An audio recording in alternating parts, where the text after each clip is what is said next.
I think we're close. All right, let's start, call to order at 6 p.m. So, Maine, or Tasso, are there any public comments? I don't know of any. Okay, And I did not receive any for the finance committee. great. Thanks, Tasso. So, Maine, any staff reports? There are none. Okay. Oh, one question. Do you think we'll need the extension on the audit that we talked about at the last finance committee meeting?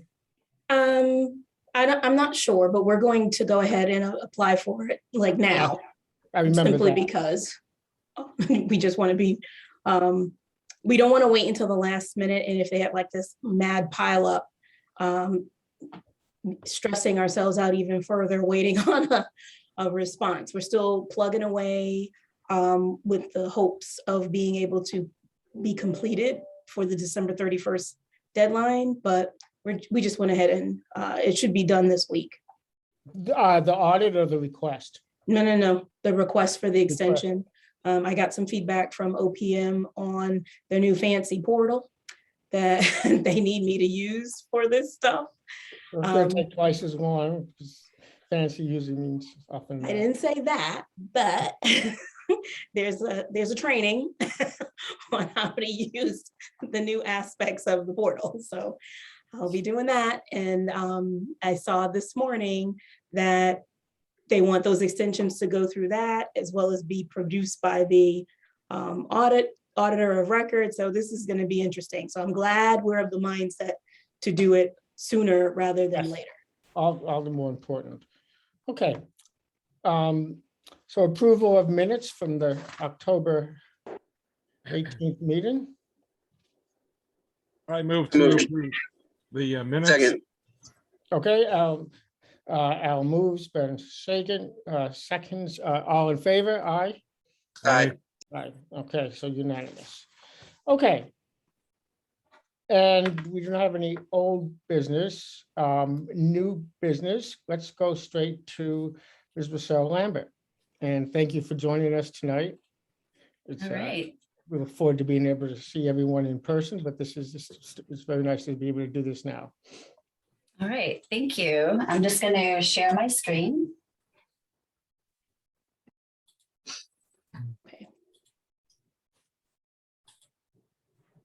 Are you able to Can get you it? see it? Nope. No, I just released it. So you want to, there you go. there you go. I see it. That good? Okay, perfect.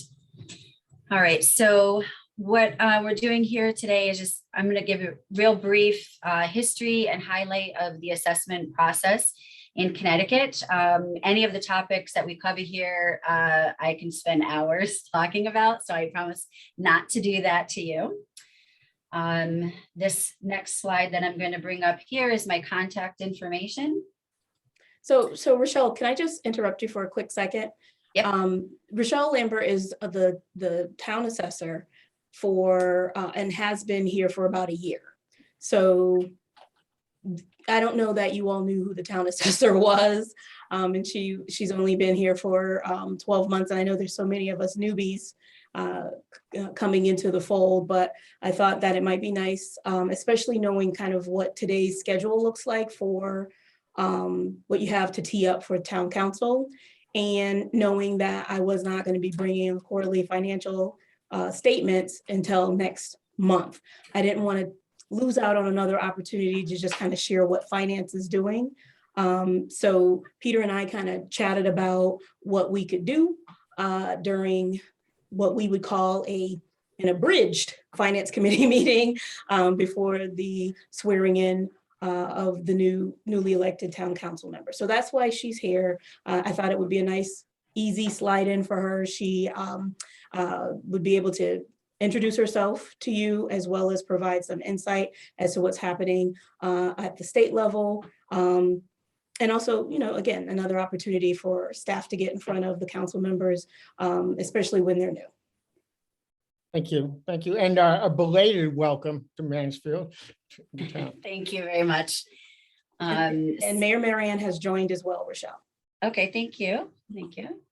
All right, so this is my contact information, obviously for the office, and then my email. Feel free to reach out to me anytime. As Charmaine mentioned, I am the Mansfield Town Assessor. I am a CCMA 2, which we'll go over what that is. I'm also Administrative Assessor Tech. That's a CAAO designation. I'm a state of Connecticut certified revaluation employee in both land, residential, and personal property. So just a brief little bit about me there. Connecticut has a long history of recognizing the importance of education for assessors. Established by the Connecticut Association of Assessing Officers, that was that CAAO that I mentioned. In 1944, Connecticut's annual Assessor and Board of Assessment Appeals School is actually the longest continuously running education program for assessors in the country. We've held that except for 1 year that the first year of COVID when there was no school, and then this past year we held it by Zoom. Other than that, it's been held at the University of Connecticut every year since it started. And in 1972, there was this recognition by the legislatures that with the advent of more complex laws and state mandated programs, that there was a need for skilled assessors, and that became more acute at that time. So you see it highlighted there, the Meskel Commission's 1972 report on tax reform, that recommended the establishment of a state certification program for assessors.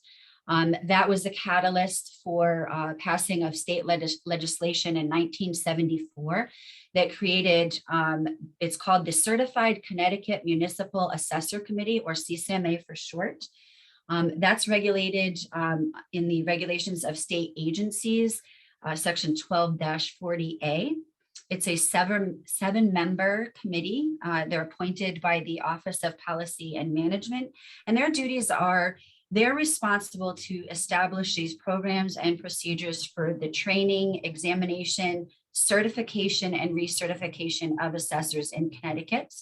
And I happen to have been their clerk since 2018. There are currently 2 levels of state certification for assessors in Connecticut. There's CCMA 1 and CCMA 2.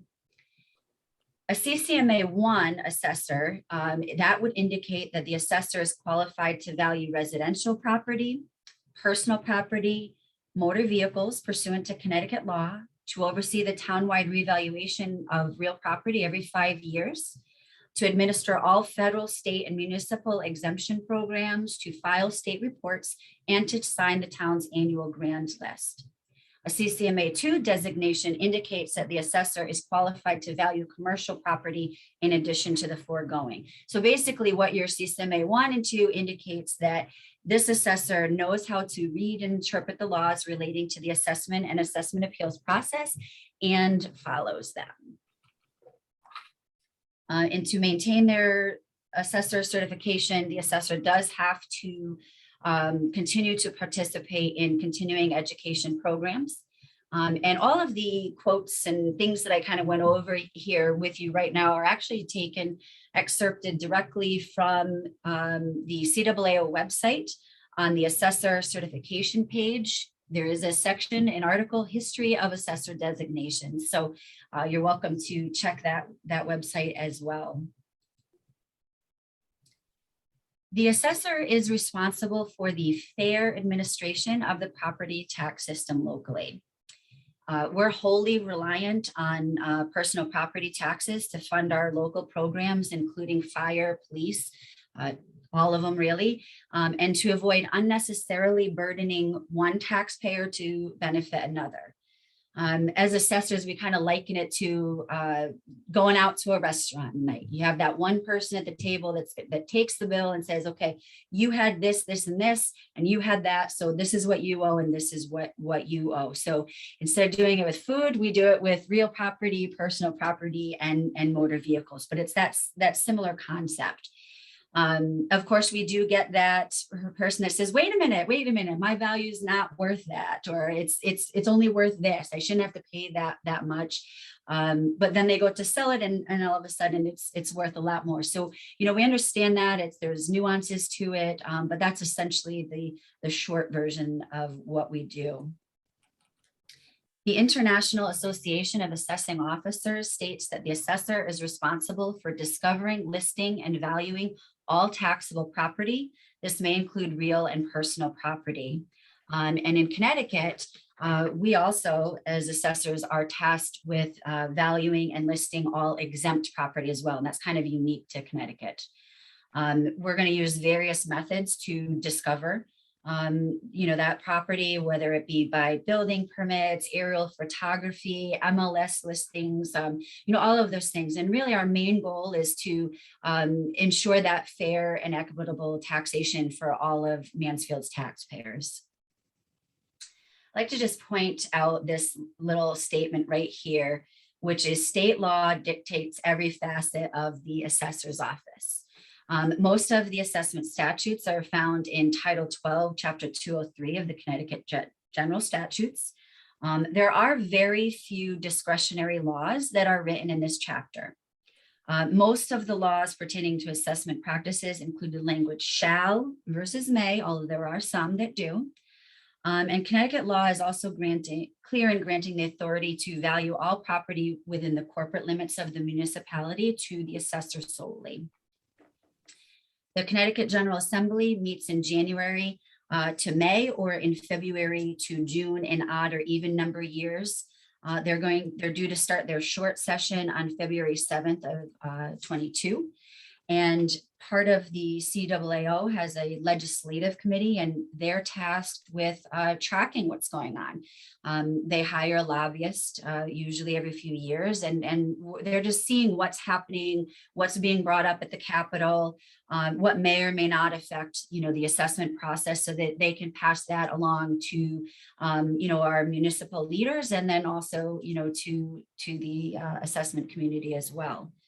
So, the ever-changing legislative landscape and the specificity of the way that these laws are written, can lead to some challenging interactions for the assessor.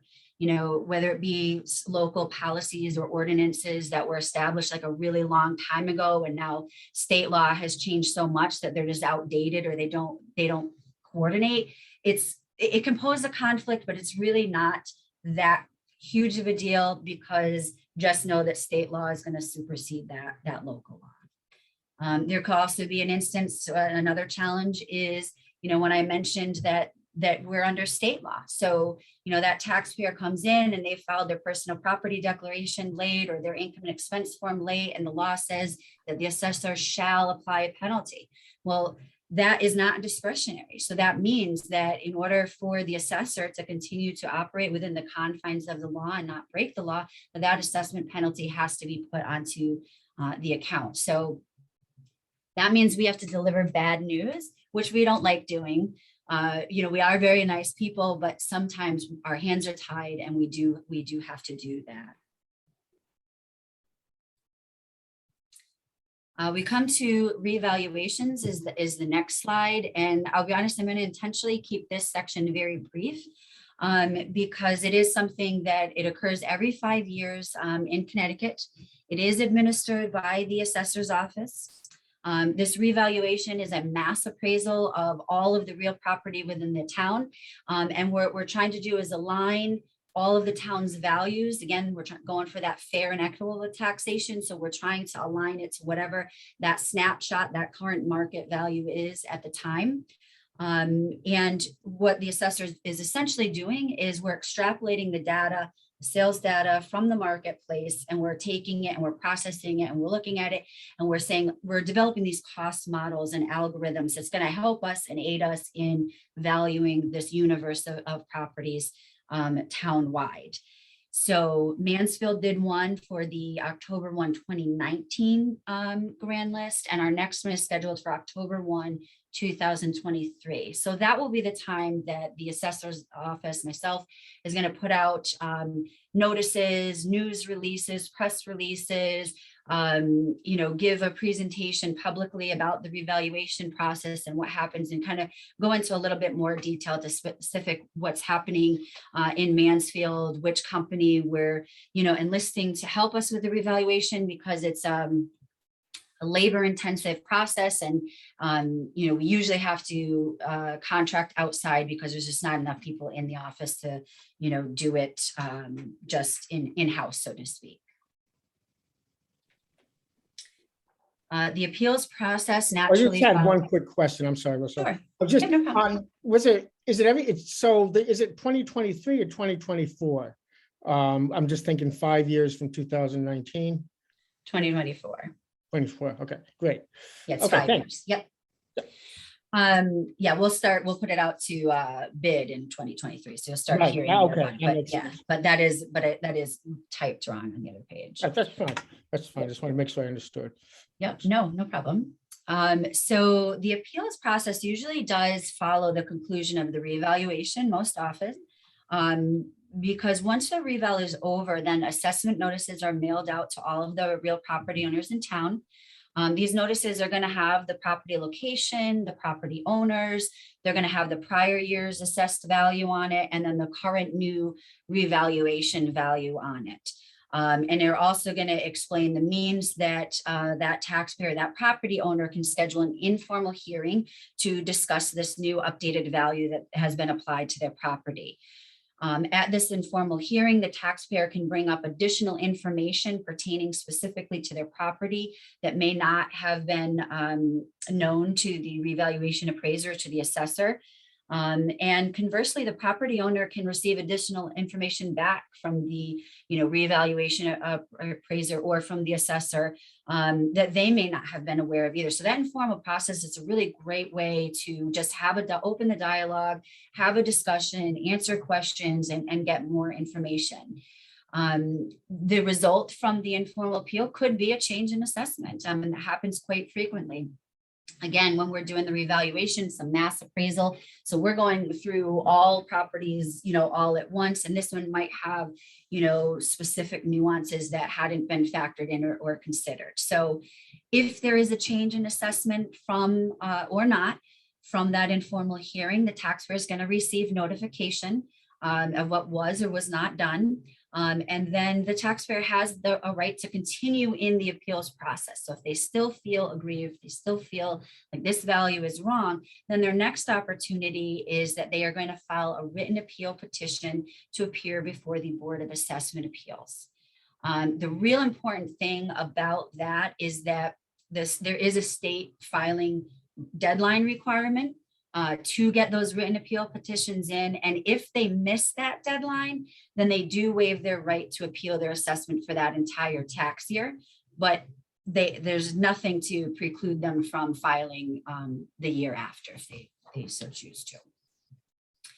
I feel like the easiest way to explain the Board of Assessment Appeals and what their function is, I couldn't have written it or stated any better, other than to just read the quote directly from, it's found on page 5, paragraph 3 of the Board of Assessment Appeals handbook. This is put out by the CAAO and was revised in 2017.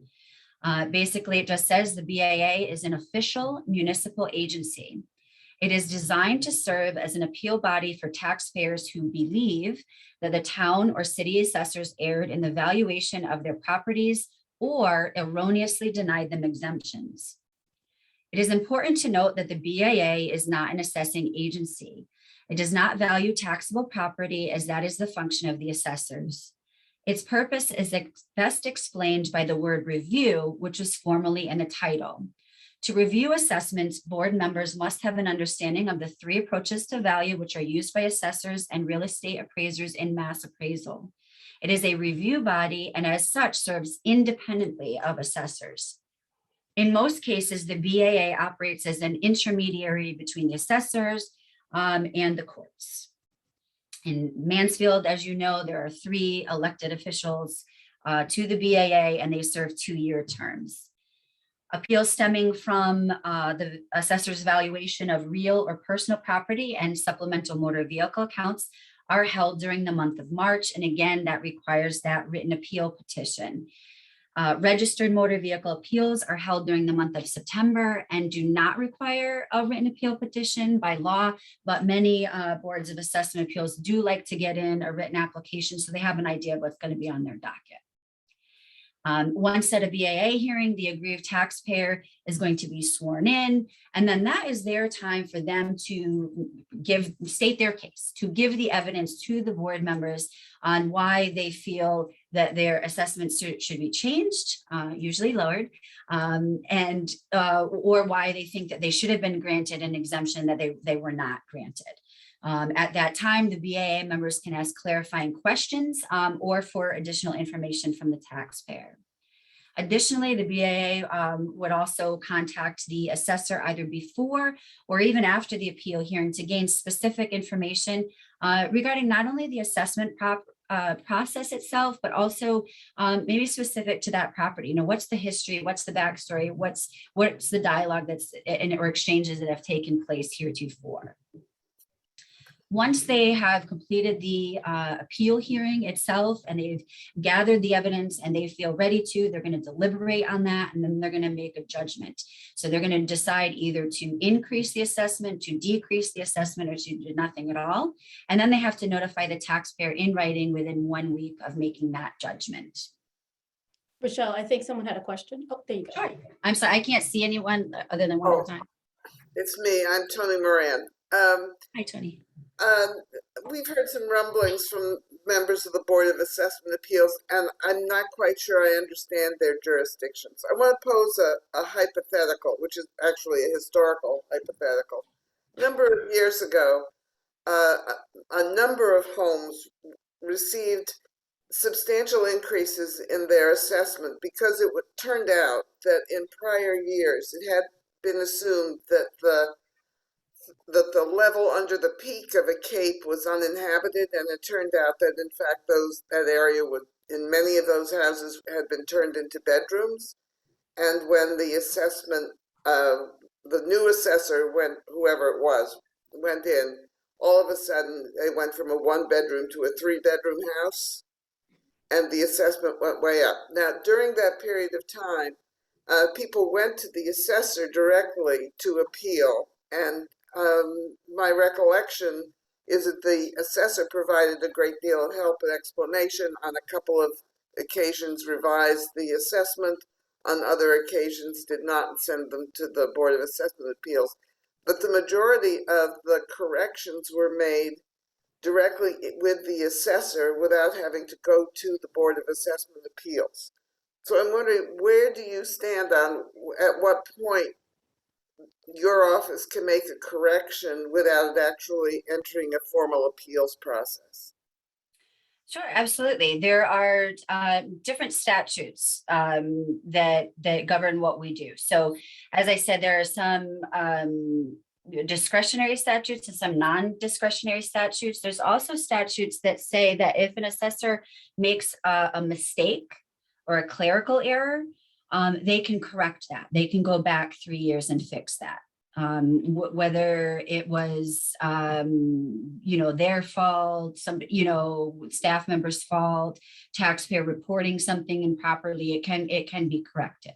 So when we can do that, those are not the properties that are going to the BAA. Those are being resolved. Those are done continuously. Just as you mentioned, that going to the assessor, I frequently have people stopping by asking questions. There's email correspondence. There's a lot that takes place well before a taxpayer would ever end up before the Board of Assessment Appeals. This is where they've worked with us, and there's just we are not able to resolve it for them to their satisfaction. So that they have a right to go to the BAA at that point. So whether it's just that they feel strongly that they're right and we're wrong, whether they don't like the explanation, whether it's state law and our hands are tied and it doesn't conform to something that can be changed, again, it's that statute that says you shall do this. So if the statute is telling me as an assessor that I have to do something, then I have to do that. In the scenario that you're talking about adding square footage that wasn't reported, previously or captured is what it sounds like to me. And so that would be a clerical error that the assessor fixed. And then if they got new information that a particular taxpayer's, upper floor wasn't finished and we have it as finished, we're going to fix that. That's not a BAA issue. Thank you. You're welcome. Rochelle, Okay, can I so- hop in with one question, not to make you double Yep. back on Yep. the reval stuff, but I know you and you're explaining to me how it works in Connecticut specifically shortly after I got here. I just want to, I guess, confirm whether or not my recollection was true. So in the intervening years in between revals, so the years in between year one and I guess sort of year 6 in that sense, am I correct that even if there are pretty noteworthy observable changes in market values going on, that there are not incremental adjustments happening? That is Fine. correct. Okay. That is correct. We are not, by state law, we're not allowed to go after a sale. Not even allowed to. Okay. Right. Because I know, like we had talked about, like in New Hampshire, where it's not required, but it's also not prohibited. So a lot of assessors will do.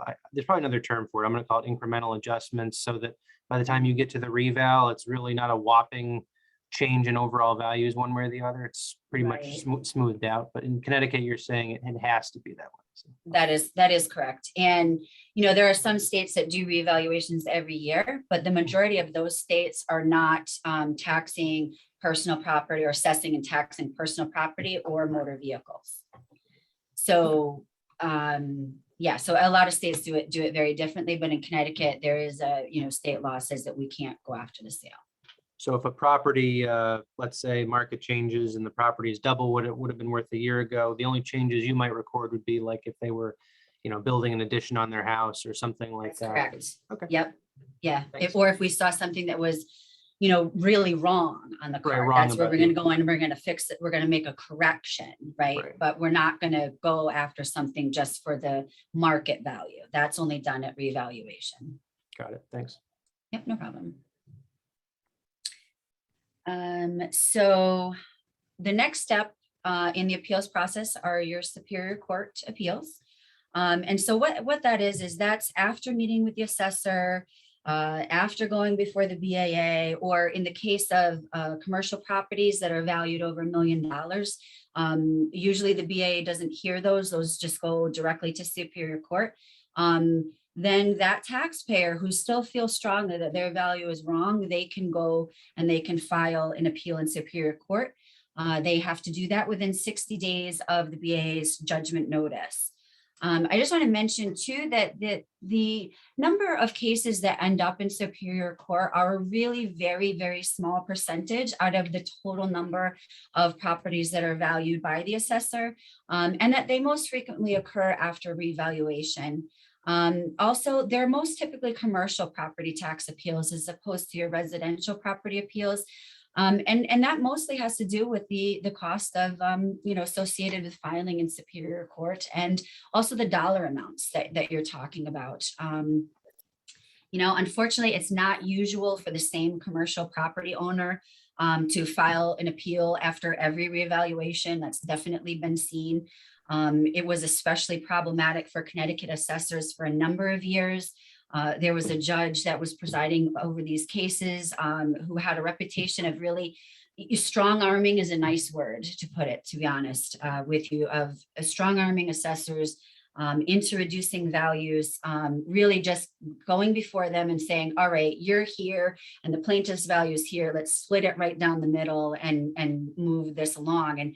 And that was without the plaintiffs having to prove that the assessor's value was wrong. It was really just they filed, you got it split right down the middle. So what happened was you had these tax reps, usually from out of state, that would, and they still do it. They send letters, and what they do is essentially they're trolling our commercial taxpayers, and they're sending out these letters on a fee contingency basis and saying, hey, listen, if you sign on with us, we'll file in Superior Court for you. You don't have to pay anything out of pocket, but whatever we get for you, then we're going to get a percentage of that.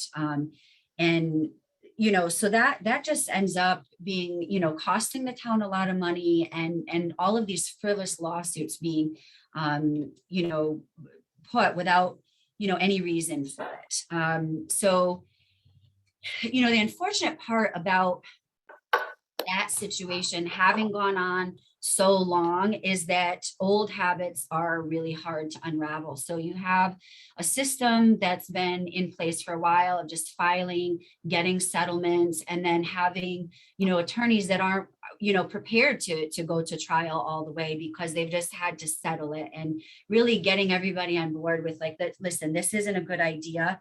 You know, stop prodding us into the settlement process when we have a defendable value or when we have a real reason to defend this value by going to trial. It's a really bad precedence to set, to just settle cases that are frivolous, because it makes your town an easy mark for those. You know, like my neighbor got a reduction on their house or on their, you know, commercial property, and all they did was file in court and they got a reduction. You know, so then you have a situation where the following year, then you're going to have like 5 other people. You can have the street file, or now you have an entire neighborhood, you know, that's appealing their values that really they've just got it reduced because they filed and not because that was what market value indicated that it should be.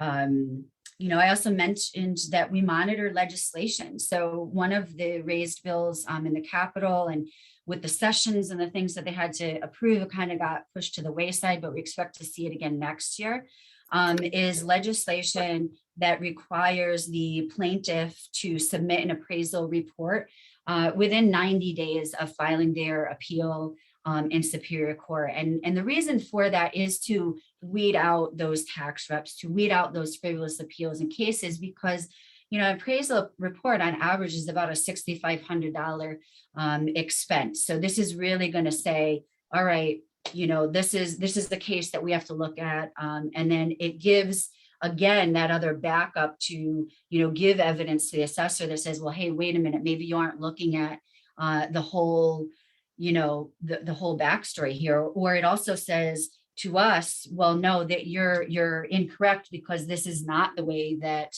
you know, appraisals or part of this mass appraisal process is done. So, you know, there have been some wins in Superior Court with this particular situation. One example, I won't read it because I'm really getting a lot longer than I meant to be on you guys here. But you feel free to look it up. It's the Nutmeg Housing Development Corporation versus the town of Colchester. And essentially what that Supreme Court in Connecticut did was it upheld the trial court's findings that the plaintiff had failed to establish that it was aggrieved by the town's valuation. They didn't have an appraisal report, as that's the backstory on it. And they found that the plaintiff's expert did not present sufficient credible evidence to establish that the town had overvalued the property. And therefore they affirmed the judgment of the trial court. So basically they were saying, like, the plaintiff in this first part has to prove that they're aggrieved. That's the first step in this appeal process in Superior Court. Not the flip side where the assessor is required to, you know, defend their value. It's the flip on that. So it's important for the assessor to defend their values, to avoid eroding the town's tax base, and improperly shifting the tax burden from one taxpayer onto the backs of another taxpayers. But all things being equal, not every case filed in Superior Court is advantageous or needs to be seen through to trial.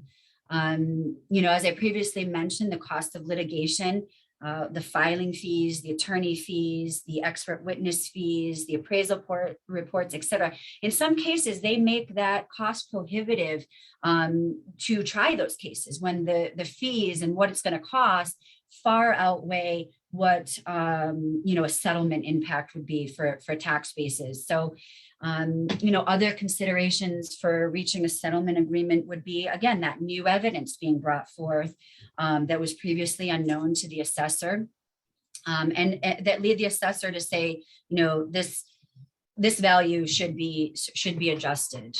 So there's, you know, really just having, you know, a full understanding of what the implications to the town are on a case-by-case basis. And really, it's just up to the assessor to use their best professional judgment in those cases.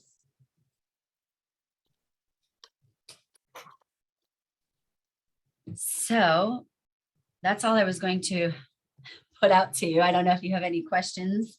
No, this is very informative. Thank you, Rochelle. I think you mentioned when you were talking about the, I think you said over the last X number of years, fairly recently, these sort of routine appeals in which, I guess, lawyers probably, whether local or national law firm around the country rather, are looking for these cases. I think, did you say that that has slowed down quite a bit or not? And if so, why? And it's good news that it has, but why if it has?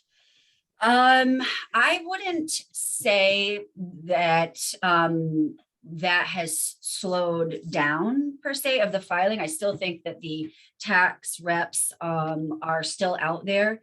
I know as recently as this year, a commercial taxpayer in another town gave their assessor a copy of the letter that was being mailed out, which basically spells out what I kind of overview that I went through with you. So these things are still happening. In Mansfield, we have,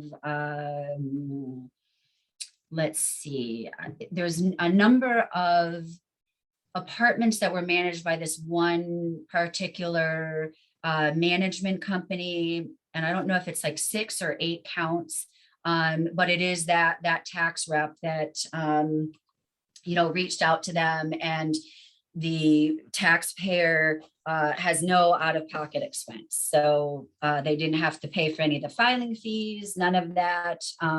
What we're seeing now is a lot of sales of these apartment complexes in Mansfield. We have really good sales data, which indicates that, our values are fully defendable and that they don't have a leg to stand on, basically. So are these mostly commercial or residential Yes. assessments? Yes, the tax reps are going after our commercial properties. Okay. I think Ben has a question. Go ahead, Ben.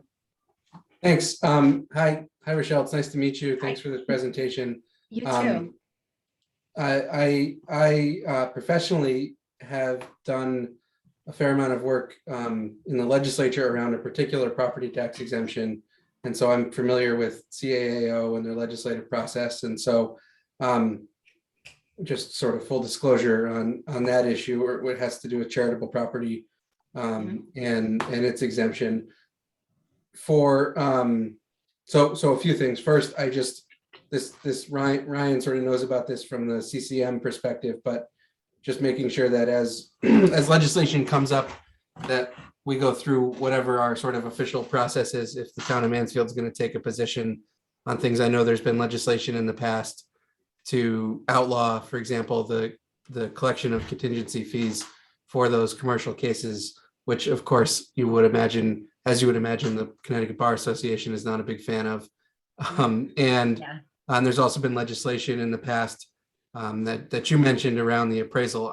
Just off the top of my head, I think the contingency fee idea is a fine one, but the requirement for a property owner to obtain an appraisal, especially for a residential property owner, I think is a little onerous, and I wouldn't want the town to support that legislation unless it was something that the council considered. I have a question about the process for what a taxpayer or a property owner would sort of go through prior to having to sit in front of the Board of Assessment Appeals, or even having sat in front of the board and maybe been denied by the board. What's your practice as an assessor in terms of letting folks know if you are like denying an application for a tax exemption? Are you telling the taxpayer or the property owner, I'm denying your application and here's my reasoning? Or are you sort of issuing a blanket denial? I ask because I know in some communities, at least, folks make it all the way through the BAA process without having any idea on paper, at least, why the denial was made, and are forced to file in court in order to get an answer written by the town's attorney, right? To understand the legal reasoning behind the denial. Yes, so when I've seen that, that has been a case of that they just went to Superior Court. They just skipped over having a conversation with the assessor. I mail notices if I'm going to deny an exemption, and it's going to be, it was late, it's not filled out properly, it doesn't meet the standards for the exemption, like all of those things, because we don't want to, how do I want to say, I don't want our taxpayers to be, feel like they're under attack or to be confused about any parts of the processes. I feel that I want to treat everybody fairly and equitably, and every taxpayer in Mansfield is important to me. So I do my best to have, you know, my form letters that I send out to everybody, whether it's coming from me or from my staff, and they all spell out what the state laws are. And again, we go back to that, you know, what is the assessor allowed to do? So when you're dealing with exemptions, this is allowed, this is what you do. And then if you disagree, or you think that I've still made an error in judgment, then you have the right to appeal that. But going back to that, the number of people that are going to the BAA are very, very small in percentage to what I'm dealing with, and the people that are coming in and the conversations and the explanations that I'm having with the taxpayers. So sometimes it's a matter of, you know, we're just maybe not explaining it, or they just don't want to hear it. You know, I've had that. I had, you know, a gentleman in the past that I'd met with in person. I had explained over and over again. I had email correspondence back and forth with that gentleman. And then I would have made a recommendation to the BAA for, you know, on their behalf. And then, And I do that quite frequently too. If there's something that I say, you know, I can't do this, or, you know, but if I could, you know, I would do this. And, you know, a lot of times, you know, in speaking with, you know, BAA, you know, that is why they come into the assessor. Like, well, Right. how do you feel about it? Like, well, this is, you know, I can't do it, but this is what I would if I could. Mhm. And those are a lot of the conversations. That's helpful. I think that's a good practice to have. I just know, having worked with organizations that often file for exemptions, that there are some communities where the assessor takes a much more, well, if I tell you why I'm denying it, you're just going to use that against me in court. So you have to, you know, we're Well, yeah, there you're just is being that. denied, and that's all the information. Let me just, I only wanted to just see, because we only have a couple of minutes. I wanted to just see if Al had a question, then I'll turn it back over to Rochelle or any comments, or Tony. Okay, go ahead, Rochelle. Oh, sorry. So I sort of forgot where we're at. What was the I was last saying, thing? I appreciated your method for how to keep taxpayers informed of how you're making your decisions. I think that's a good practice to have, and I know it's not one that every assessor in every town subscribes to, so I'm appreciative of it. Yes, and you know, there's, you know, not, the explanation is going to be it doesn't conform to state law, and then here's why. But I'm not going to necessarily go into, you know, I'm not going to make a case for them or explain to them how to appeal it, other than you have the right to an appeal, you know, in those cases. And then, just because I'm curious, I know we have 2 minutes, Peter, but there was a recent Supreme Court case on the issue that I work on, and I'm curious if the assessors have adjusted their sort of advice for their members on the case that recently was decided around charitable property and group Yeah, home housing. you're referring to the Rainbow Housing v. Cromwell. yeah, versus Cromwell. So I am familiar with that case. I am familiar with the outcome of that, with the judge's determination. I do think that saying that nonprofits are exempt, I think that's a broad way of interpreting that case. I do think that part of the opinion of the judge was that if there was additional evidence presented, they may have ruled differently on that. And that's included in that legal opinion. So to answer your question, yes, it is something that the assessor community is aware of and that we do talk about. If a property is exempt under the statutes by Connecticut state law, I'm going to give them the exemption. This is, I That's the hate, bottom line. You don't have to worry about that. They will get, if they qualify, they will get the exemption.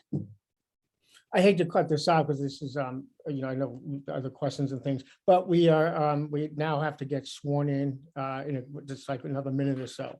But All right, well, I'm going to leave you then. Rochelle, thank you very much for your No, time. sworn in, not swear at. Well, tonight, not sworn, swear. But thank you very much, Rochelle. Thank you, Rochelle. You're very welcome. Take Thanks, care, everyone. everyone. Thank you. Have a good night. Thank you. Bye. Do we want to entertain a motion? I'm sorry. Move to Yes, adjourn. we do. Motion. And Al will second. and I will so- second. Thank you. We adjourn at 6:45. Thank you. Is this a different Zoom? Or we have to, Yeah, Yeah. Yes. what I thought. Oh, there is. Okay. bye. Bye-bye.